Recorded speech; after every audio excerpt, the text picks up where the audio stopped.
style that would align with a ring that size, a negative style, as we mentioned. It really comes down to the fan interest. Jake Paul is on a 2-fight stretch coming into this one, which really put his reputation on the line. Boxing professionals react to Jake Paul hinting at retirement after his shocking knockout loss to Anthony Joshua.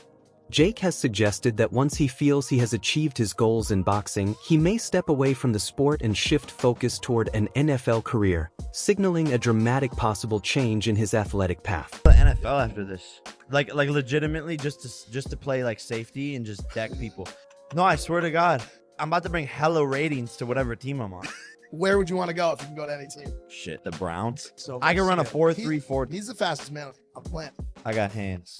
I have the size, the power. I can knock people out with one punch. So why can't I play free safety? Do you think you coming into the NFL would be the equivalent of like when an NFL player says, I'm going to try to box now? No, because I played football my whole life. At the end of the day, it's coverage, knowing your plays, and then just being fast and willing. The boxing world responds fiercely after the knockout. One former user delivers a brutal reaction, posting that Jake Paul's career is finished following the loss. Duke McKenzie offers a more technical breakdown, pointing out that Jake appeared significantly undersized against Anthony Joshua. He explains that even when Jake attempted to throw shots, he struggled to reach AJ cleanly, underlining the physical mismatch. McKenzie warns that continuing down this path could be dangerous and damaging for Jake's future in boxing. Paul tried to throw a shot, he would lunge in, jump in, and because he was so short, he'd miss. And then he ended up stumbling over his feet and falling over. Sometimes in that fight, he reminded me of, have you seen that Kung Fu film called The Drunken Master? Except for he wasn't a master. As a Kung Fu guy who walks around and normally kicks people's ass, but he looks drunk all the time. That's what that fight reminded me of. It was such a poor showing from Jake Paul. You know, I mean, it's a well-documented fact. There was a lot of money on the line. And I'm sure you, Max, as I would, and anybody else in the street would fight Anthony Joshua for 75 million. You just would. And the same thing would happen. And even after the fight, now the fight's over, you're 75 million. Another user, Chelsea, reacts emotionally to Jake Paul's defeat, expressing relief and celebrating the result in a blunt social media post. Former UFC champion Michael Bisping analyzes the loss in detail, calling Joshua's performance a masterclass. He explains that AJ's uppercuts and combinations caused serious damage, leaving Jake with no room to escape. Despite Jake's movement and attempts to run, the punishment was unavoidable. Bisping stresses that Jake's injuries were severe and that full recovery is essential before any return, noting the fight exposed his limits against elite opponents. In my humble opinion, because I'm a big Anthony Joshua fan. Of course, I've been a supporter for the longest time. A rather lackluster, unmotivated Anthony Joshua that didn't look like he was being particularly nasty, right? Yeah, a lot of the time he was out of range, and okay, it is hard to land a shot on someone that's backing up and moving away the whole time. And there was a lot of times where he had him in the corner and he could have thrown a shot. And sometimes he was telegraphing his shots. And anytime he did go in to throw a punch, as I said before, Jake Paul would shoot in and turn it into a wrestling match. And even when he wasn't shooting in, he was clinching a lot. This is boxing, it's not MMA as we know. The referee should have done a much better job of getting in there and separating them much, much faster. As I say, it was the 6th round. I think it was the 4th round he got dropped twice. In the 5th round, he got through it. In the 6th round, caught him with the jab, and a glancing right hook. He goes down, and that was that. That was all she wrote, right? I did a live. There was about 9,000 people watching at one point. Nobody was particularly enjoying the matchup. Listen, okay? I respect both men. I respect anyone really that steps into the ring, okay? And certainly going up against Anthony Joshua, that was a tall task, okay? You know, metaphorically and figuratively, right? It was a tall task. It was a big job. It was a tough opponent. It was a mismatch, and it was, right? Jake Paul never worried Anthony Joshua once. He never rung his bell. He never caused any damage. He never had him worried. He never did anything. It wasn't a fight. It was a display of how long can Jake Paul last? Can he run away long enough to... Ex-user Cabaral's Finest reports that Jake Paul was taken to hospital with a suspected broken jaw, suggesting the injury may force an early retirement. Sean Jones reacts by emphasizing that the fight was clearly real and unscripted. He notes that even though Jake suffered a broken jaw, Joshua appeared far from using full power.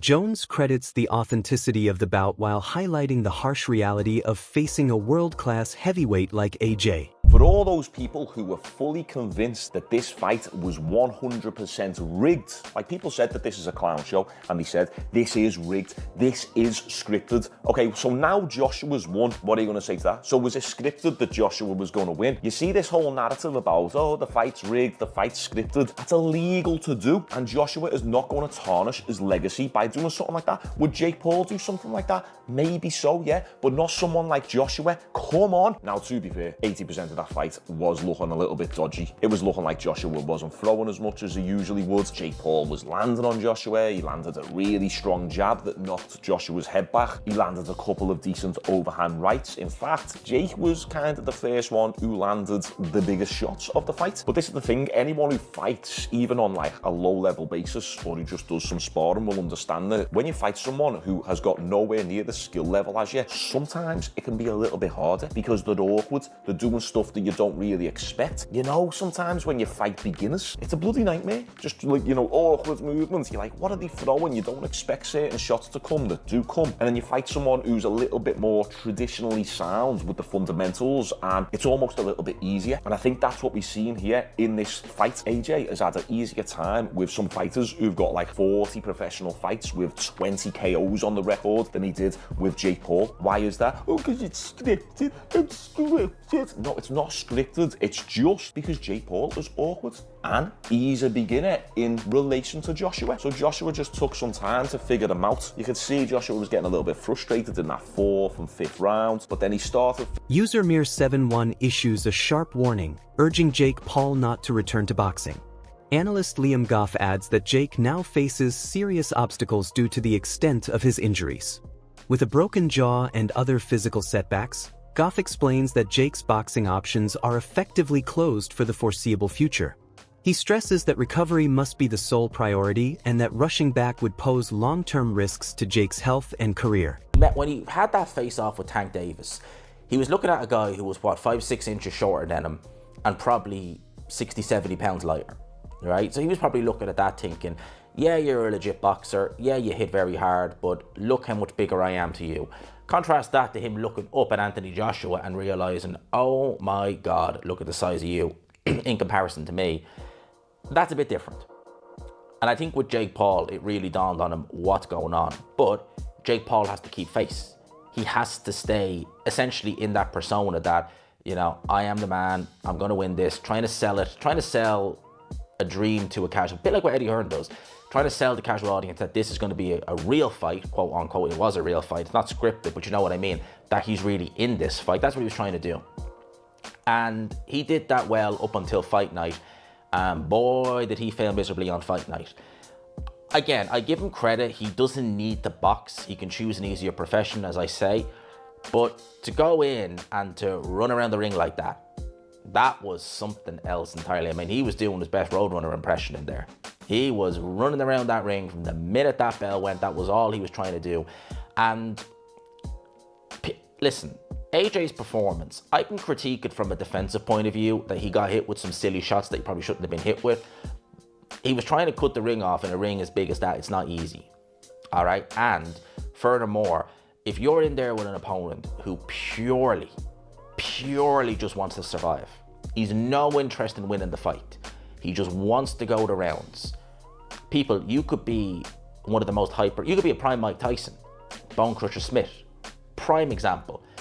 People never talk about that fight with Mike Tyson because they say, oh yeah, prime Mike. After surgery, Jake Paul updates fans on X, confirming the procedure went smoothly while acknowledging significant pain and stiffness. He thanks his medical team and explains he is restricted to liquids for several days. Wade comments on Jake's mindset, suggesting that because he does not hold titles, his career has leaned toward major money fights. While Wade mentions potential future bouts and even speculation involving Tyson Fury, he clearly states Jake was nowhere near Joshua's level in size, power, speed, or conditioning, while still respecting Jake for stepping into the ring. 2026, and I don't think he fights a ton in 2026. I think it'll be a very slow year for him. Look for those two guys as the main two he would fight. I wish it was Tommy Fury, but I doubt it. On the other side, I want to see him get back into boxing specifically, get back into committing to this, because there is a massive, massive fight that awaits him in Tyson Fury. It's far past time that it happened. If they don't do it now, they never will. And yeah, man, I don't really know what else to say on this fight. As far as, what happened in there tonight, I know on Twitter, people are going to want their money back, or they're going to call it a bad fight or a sloppy fight or whatever. And then there's going to be people, celebrating Jake's downfall. That was always going to be the case. Of course, the first time he gets rocked, dropped, and stopped, people are going to celebrate like it's the 4th of July, or it's their birthday, or like it's Christmas. So yeah, expect that, but I won't do that here. I won't, because I respect the hell out of him for going and doing it, and there's not any normal people on earth that would have done it. I don't care if you say, oh, for the money. Another ex-user, Zane, reacts with concern, claiming Jake Paul has suffered a double jaw fracture that could threaten his ability to fight again. Reports confirm Jake's jaw was broken, an injury expected to sideline him for at least a year. Medical experts explain that such damage requires extended recovery and careful monitoring. Jake has acknowledged the pain and limitations, confirming that training and competition are impossible until fully healed. For now, his boxing career is on pause. That thought that the Anthony Joshua-Jake Paul fight was going to be rigged, these x-rays definitely tell a different story. So on December 19th of 2025, as I'm sure most of you are probably aware, Jake Paul fought the two-time unified heavyweight champion Anthony Joshua at the Kaseya Center in Miami, Florida, which was streamed exclusively on Netflix as part of a major boxing event that was promoted by Paul's Most Valuable Promotions. The ending result was Anthony Joshua won by knockout in the 6th round after Jake Paul was knocked down 4 times in total, twice in the 5th round and twice in the 6th round. Anthony Joshua landed 48 punches on Jake Paul, compared to Jake Paul landing about 16 on Anthony Joshua. And this is the 2nd professional loss of Jake Paul's fighting career, dropping his record down to 12-2. Now, Jake Paul ended up suffering a double broken jaw during the fight and was taken to the hospital afterward, skipping the post-fight press conference, probably because he probably couldn't talk. But in his in-ring interview, he said, "That was crazy. I had a blast. I think my jaw is broke."